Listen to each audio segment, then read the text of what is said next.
Hey, Tyrant, metal theologian. So, this is what we're listening to right now. It's a record I'm trying to decide if I like or not. Actually, I think I get this band.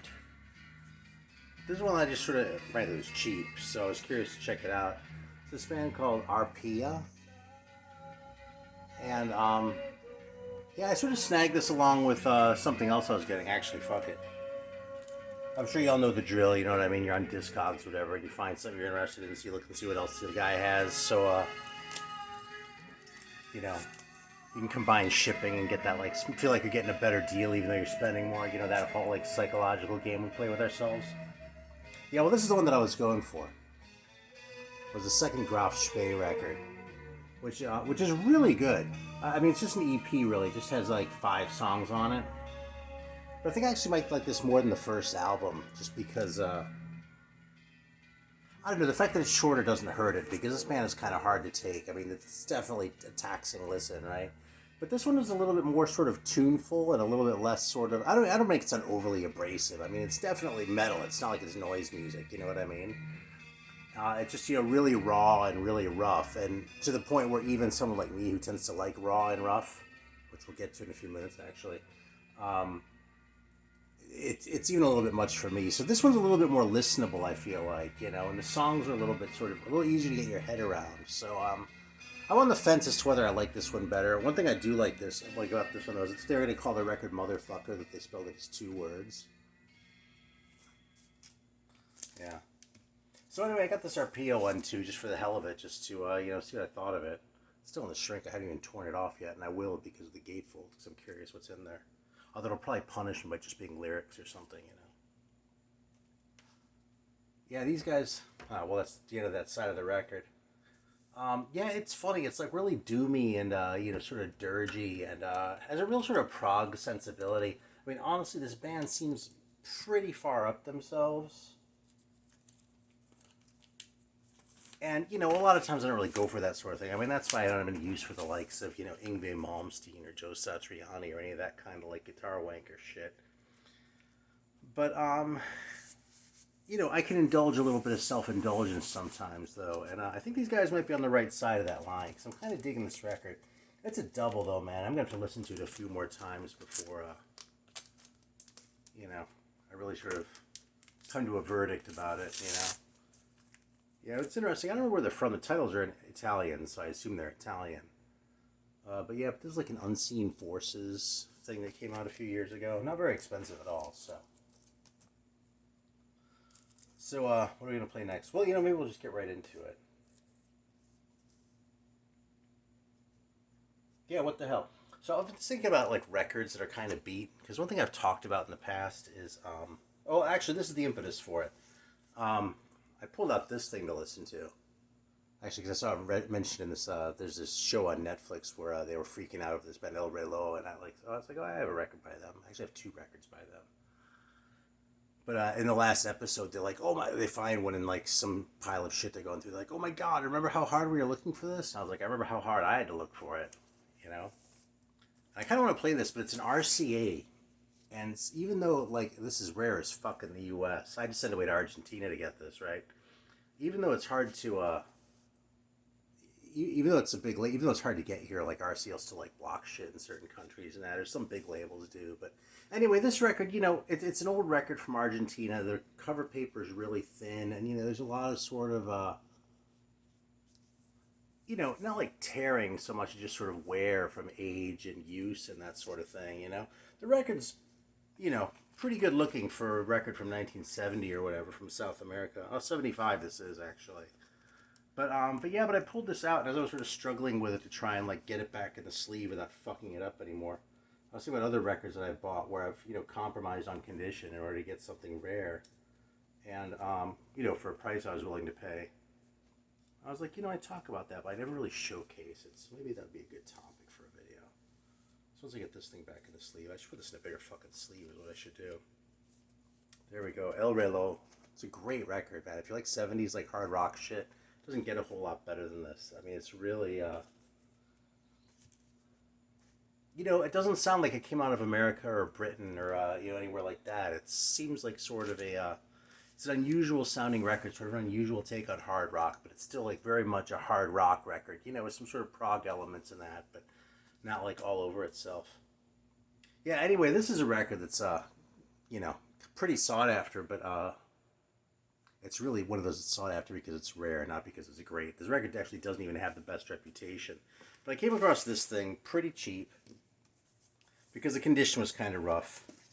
And I was like, well, fuck it, you know. When am I ever going to see this record again? I'm never going to pay like $500 or people are going to ask for an original for. So, you know, there's just some marks on it. You know, you see that shit? I don't know how well it's showing up on the camera, but, you know, I was like, well, what the hell, you know, I'm going to listen to it. And the fact is, in my collection, for as often as I play this thing, it's totally fine. One thing you'll notice about these I'm playing them is the first, like, few seconds, like right there, always the worst. That's because of people grabbing the records by the edge, right? So I'm not like a total Nazi and shit, but when you see me sliding them out of the sleeves like that, I'm kind of doing that on purpose, so I don't do this. I actually feel like the biggest issue with this record is that the grooves aren't that deep. You know what I mean? So I kind of have to turn it up to like get it going. That's a decent groove. It's pretty crackly, right? But if I wanted perfection, like when it comes to that kind of shit, like surface noise and that, I'd, you know, I'd buy CDs. So is this kind of crunchy for what I would like? I mean, yeah, it's on the crunchy side. But the fact is, I mean, I have this record now, you know what I mean? And again, for as often as I play this thing, it's totally fine, man, you know?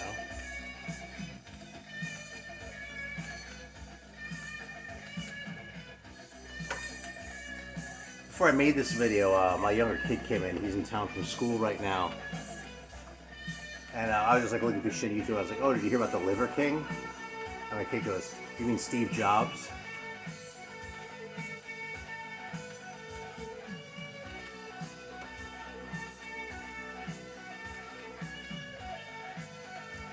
Yeah, so I'll just run for a couple minutes, then sort of come back. I have two more that I'm going to showcase too. There are three I was able to think of, and it's funny because like those are clearly the ones where like I really kind of would, I'd be happy to have better copies.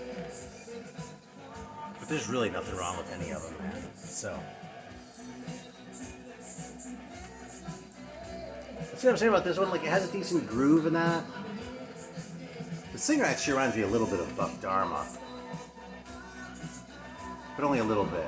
This guy kind of sounds a little bit wimpier even than Buck Dharma, who never sounded just like intense as Eric William on those Blue Oyster Cult records, right?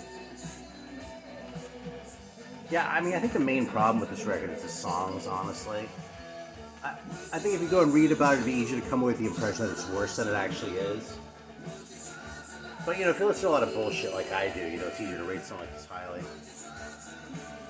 This is one I pulled up because they were talking about it last week on Metallurgy, like every week. I have something to talk about on Metallurgy, right? But you know, they're talking about records they hadn't played in a long time, and sure enough, I hadn't played this in a long time either. So I pulled it out. Force Majeure, and they're actually Danish, and this is like a collection of a couple of demos. And I actually bought this because Steel Legacy did some really fantastic releases. It's a Greek label. And they just discovered some shit. I mean, the first thing they ever released was that Final Acts record, like Beyond Hell's Gate, I think it's called. I might be wrong about that. But the first Final Acts record, which is a Jesus Metal record, which is like one of my favorite of their style. It's absolutely fantastic. And the second one I got was a Tyrant comp, you know, the British band. And that had the single on it, but it also had a bunch of, you know, other songs, like from demos and that. And it's one of those rare cases where the demo tunes were really good, too. Like, that whole thing works as an LP. It's fantastic. So for a while, I was just, like, grabbing everything they pulled out and checking it out. There are a few others that I really like, too, like Zion's Abyss is really good. I like the Cross record they put out. But this is one that I sort of got and forgot about. And it's really a pretty damn good record, putting it on, you know. It's unabashedly metal, you know what I mean? It doesn't do this sort of, maybe I'm not crazy about this kind of shit like this one does. Or some of these records do. Again, maybe not the greatest songs ever written. But it's totally a record that's worth pulling out once in a while, you know? And the funny thing is, I went looking on this to see, okay, how much money am I encouraging people to spend this time? This record's still cheap, even though it's just a 300 run, 333 it says. See, mine's number 16. But I guess even with the reissue, people haven't really clued into this one because it's cheap. So maybe worth checking out. I mean, come on, that cover, right? It's a pretty cool one.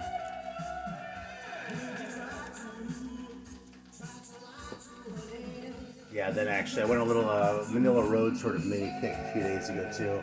And I always reach for, it's funny, like sometimes I reach for like Courts of Chaos, sometimes I'll reach for one of the later ones, and sometimes I'll reach for one of the early ones. But just reaching for Manila Road without any qualifiers means I'm going for this one, Crystal Logic that is.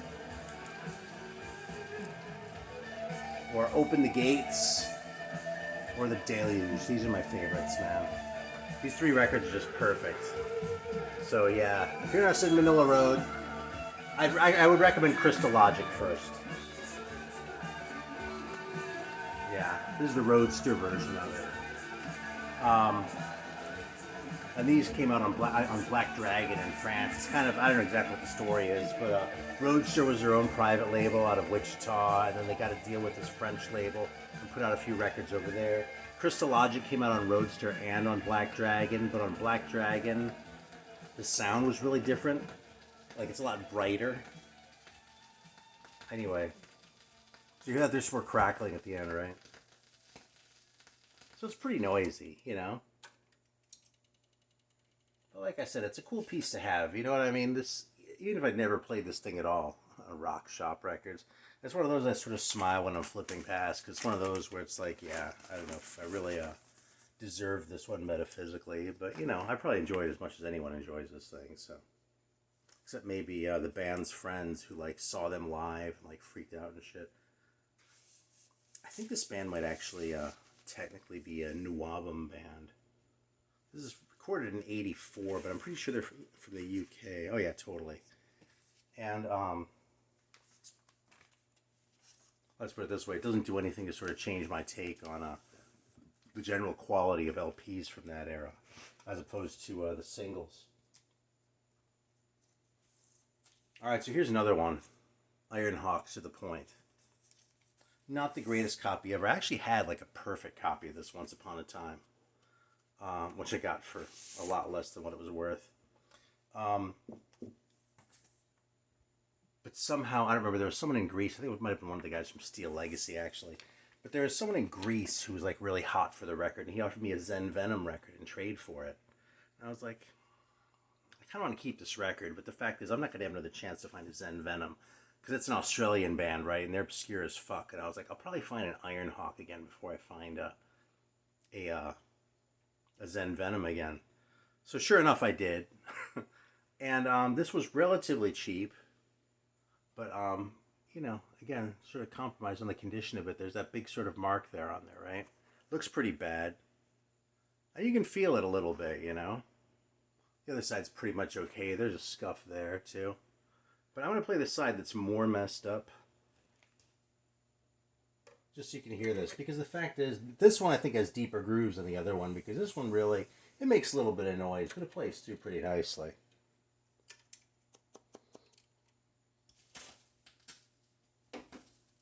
You hear that one specific thing.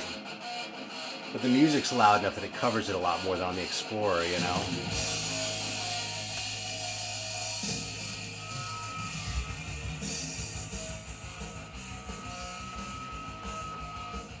Anyway, kind of a classic band from Chicago.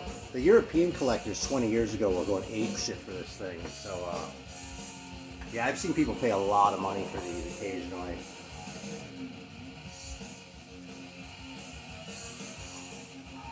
There's the back cover.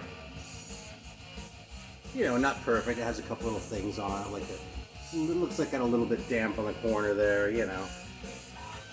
But again, every time I pull this out and play it, I enjoy it. And you saw how this looked. Do you hear that now? You really can't hear that big mark. It's like next time you're at the record shop, you pull out a record and there's a big mark on it that you can kind of feel, but doesn't feel really deep. You're going, I don't know. You should probably take the chance, man. Especially if it's something rare.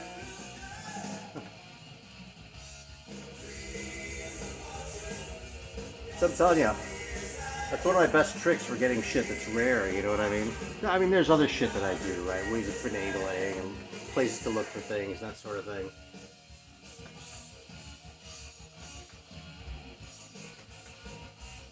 But if you're willing to compromise on condition a little bit, you know what I mean? You see like the $100 difference between a MIT record and a VG Plus record, or even a VG. I'm like, come on, dude. The one I'm gonna do, the other one I'm probably not. So what are we really talking about here, you know? Another obvious one I pulled out. You know, it's funny. This is really the most obvious Brian Johnson era comp you could put together. With You Shoot Me All Night Long and Sink the Pink, Shake Your Foundations, For Those About to Rock and the Hell's Bells. But I really like pulling this out once in a while, man. You Shoot Me All Night Long I kind of don't need to hear, but the Fly on the Wall era stuff I can still totally listen to and enjoy. And I don't think I'm capable of getting tired of the song Hell's Bells. It's just so good. It's funny, I've known that song for, you know, a good 40 years. And it just still sounds great, man. As overplayed as that song is, it just doesn't, it doesn't turn to shit in your ears the way some of these overplayed songs do, you know?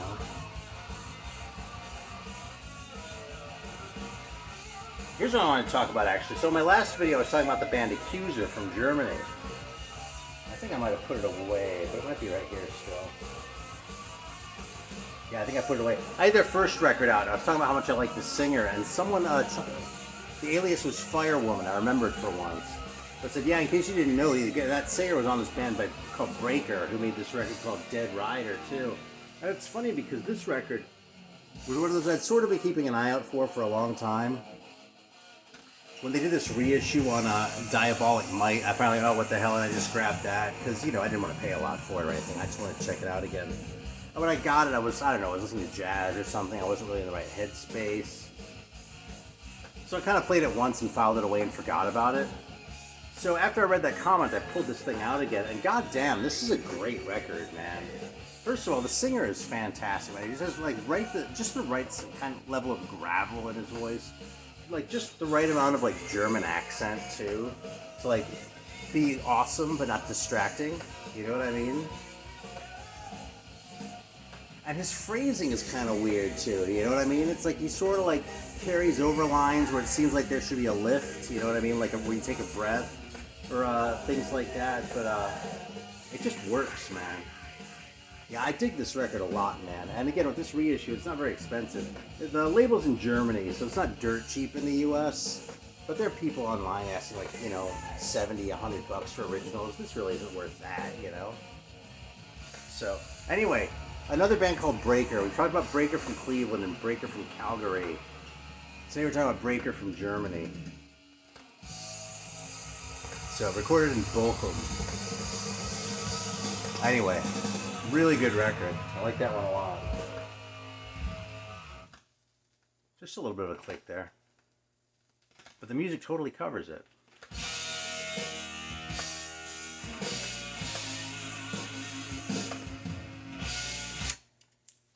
Alright. Let's put on the last one.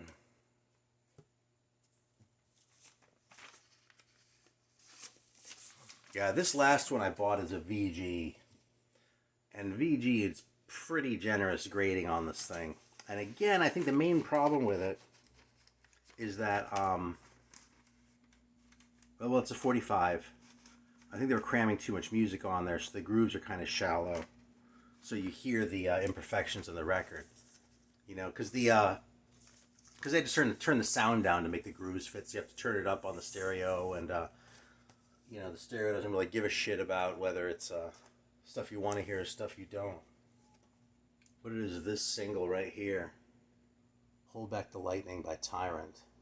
And I'll be honest, I didn't think I was ever going to get an original one of these because I didn't think I'd ever find one I was willing to pay for. And if you look at that, it's pretty rough. You know? You can probably see some of that shit on there. So, oops. There goes the Breaker record. Let's fire this up for a minute. Now, one of the things about this is it's one of the greatest records of all time as far as I'm concerned. And I'll say at the outset too, the sound, the way it's kind of turned down to fit on the single, if you get that LP, like with the sort of, you know, remastered versions, it really does sound better than this. So this is really cool for the artifact. But you hear that? That isn't so much crackly as much just like surface static. We'll have to kind of crank this for it to come through.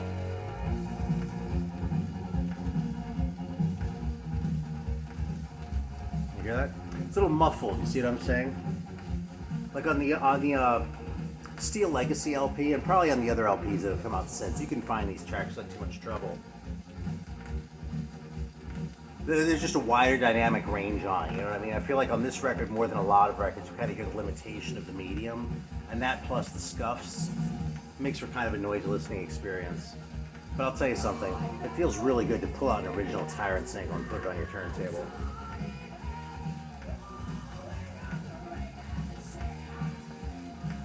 Yeah, this is new album shit too, but it really doesn't have that new wave British heavy metal sound at all, you know?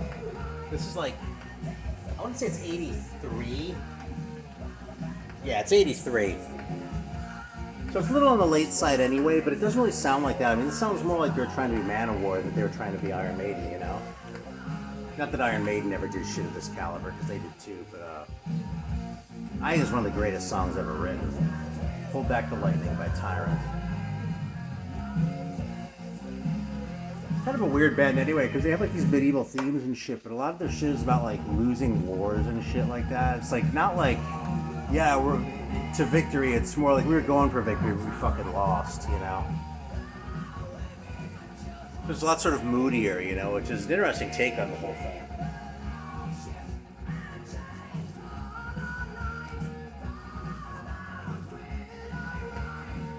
Alright, so here's another one I pulled out because I kind of forgotten about it for a while.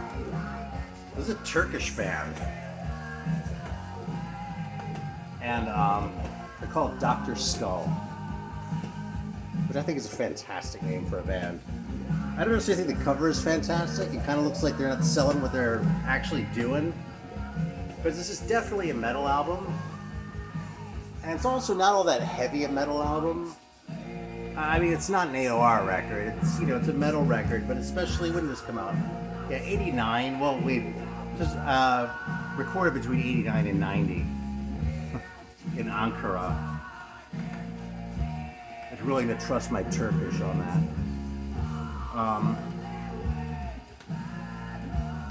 But first of all, it's just cool that a record came out of Turkey, right? I have to keep this one away from my Asparez record, though, the Armenian band, because they don't get along too well.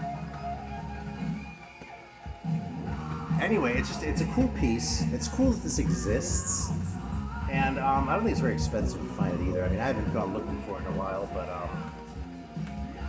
if I remember correctly, I actually ordered this from Klaxon Records, which is a label run by one of the guys from Bonal, and so it's mostly black metal. But for some reason, he had this in there too. So.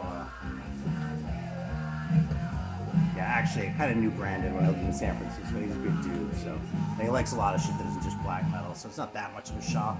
But I wasn't expecting to see Dr. Skull there with, like, you know, Hell's Headbangers and Shadow Kingdom and, like, Rockadrome. What's the other place I'm trying to think of? So, some of the other big places really have it, you know. Oh, Nuclear War Now. Places like that didn't have it, but when Klaxon did, I was a little bit surprised, you know. So it definitely sort of has its softer moments, that record. But it doesn't, like, wuss out either to the point where you're like, oh shit, man, these guys are letting me down, you know? This is on the other side of this Tyrant, because it's that good. This side probably sounds a little worse, if anything. Actually, you know what's weird about this record, too? The center label on this thing is huge. Can you see that? Like, the run-out groove is just like this tiny little thing. I was going to say I don't have one to compare it with, but I can show you on any one of these LPs, actually. Here, just pulling one at random here. Actually, I'll pull this one at random. This is dedicated to Melanie Loves Death Metal, because she was saying she liked it when I busted out the jazz. Denny Zeitlin is really good, man. In fact, the weirdest thing about Denny Zeitlin is that he seems like a happy, well-adjusted guy. Like, he's also like a psychiatrist or some shit like that. And he loves jazz, and he's a good jazz pianist, so he does his shit. Look at that. I don't know if I can do this without fucking up my shit here. There we go. Just like compare the size of these. center labels. You see that shit? That's kind of crazy, isn't it? I have no idea if that was like a design choice or something like that when they were putting together that Tyrant single, or what the fuck. But anyway, this one being on Columbia, I'm not going to actually play this one either. But if you like jazz, especially like piano shit, don't snooze on Denny Zeitlin, because he's really good.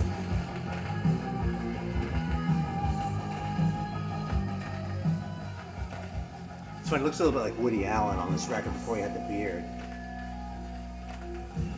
There's a record from like 74 or something like that of his, where when I first started making videos, it was getting a lot of hype around the vinyl community. And it's a lot more electronic, and this one, it has like a silver cover. I can't remember the name of it right off, but that's probably my favorite one if you're gonna check out one.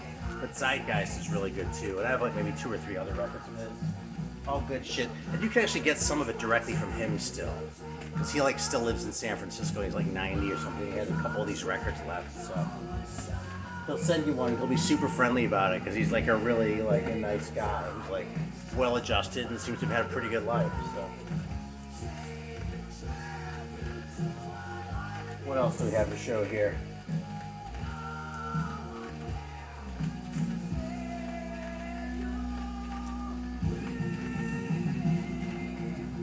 Here's another one I pulled out, actually. A Stygian Shore. This record is known for being the only one that came out on the Roadster label that wasn't a Manila Road record. And it's just a 4-song EP. Look at those guys. And if there's one problem with this record, it's that it's on Roadster and it's not Manila Road. This is a really cool EP. I mean, it looks cool as fuck. There's that cover art and shit. It has one of those like thick, heavy covers and shit. It's 84, so like right in the sweet spot for this kind of metal. And this thing really rocks. It's not like there's like 4 ballads on here or anything like that. You know, it's great. I mean, like Love to Rock You may look a little bit corny, but don't let that fucking scare you off because those records are great. You know. But since it's not quite at the level of Manila Road, and that's who they're like in company with, it's like, well, Stygian Shore band, they're like the also-rans, you know? They're just really fucking good also-rans is the thing, you know? So don't snooze on these guys if you come across this record. I know there have been reissues. I don't know exactly how this has been repackaged, if so. But, you know, y'all can look that shit up yourselves. You don't need me to, like, read Discogs for you, right?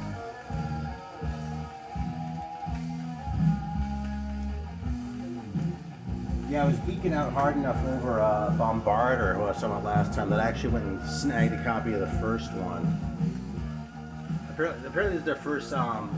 It never originally came out on record, it just came out on tape. Which makes sense if you're a fucking band in like 1989 and I don't know, was it already Bosnia and Herzegovina or was it still Yugoslavia at that point? I'm not quite sure. It was right around that time, you know. They cut this thing in Sarajevo though. And it's fantastic. I might like this one even more than the second one. Bez Miloshi, I think it's called, or something like that. I don't remember. Anyway, really cool shit, really raw. Definitely sort of on the faster side, a little sort of harder. But these guys still managed to deliver some hooks on this thing, you know? The second one is more like speedy and just sort of like full force, you know what I mean? This one sort of takes its time a little bit more, and I don't know. It's a really fun listen as far as I'm concerned.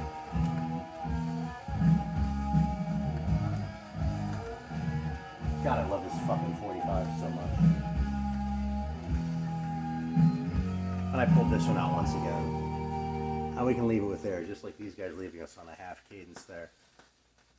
Because it's still one of my all-time favorite records. I love it so much that I got a second copy, so even with this record player, I wouldn't wear it out. Not a lot of records I've been a fan of since I was 12, and still love as much today as I did 40 years ago. All right. Well, anyway, that's some thoughts, a few beat records. Try and give you all a little bit of encouragement. If you see a record that's trash, don't necessarily shit on it just because it's trash, because it might be a gem, and it might be a gem that you wouldn't want to pay for otherwise. So that's my tip of the day, man. Record collecting tips with the Metal Theologian. I'm kind of joking. You just have to figure this shit out for yourself. That's just how it is. It's a lot easier with the internet. Anyway, thanks for watching, and I'll see you soon.